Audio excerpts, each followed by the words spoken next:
Sasa ndugu zangu wane, ladies and gentlemen, napenda tena kuwakaribisha kwenye kipindi chetu cha chumba cha mahojiano. Tupo sehemu ya 43.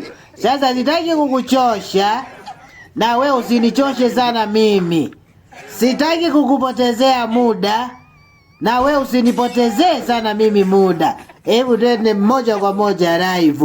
Hivi mheshimiwa, hivi tunaweza kweli kupata tena hii fursa kuwa na rais ambaye akaenda porini Serengeti, akaenda mlima Kilimanjaro, akaenda kupanda maboti, alafu akatoka hapo akaenda mtaani, alafu zeni akatoka tena mtaani akaenda kwenye mabwawa ya viboko anashuti filamu?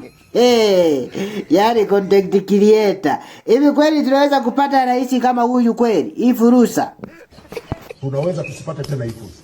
Yaani kuwa na rais ambaye anaweza kuacha Ikulu akaenda polini Serengeti, akaenda mlimani Kilimanjaro, akaenda kupanda maboti, akaenda sijui mitaani kwenye mabwawa ya viboko ana rekodi filamu. Huyo rais utampata wapi sasa?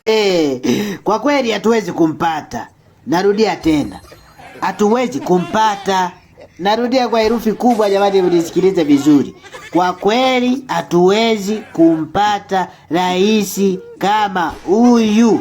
Yaani hii ni fursa, kwa kweli ni fursa. Haya, usisahau kulike, kucomment, kushare na kusubscribe akaunti yetu ya Ndui Media. Asanteni sana.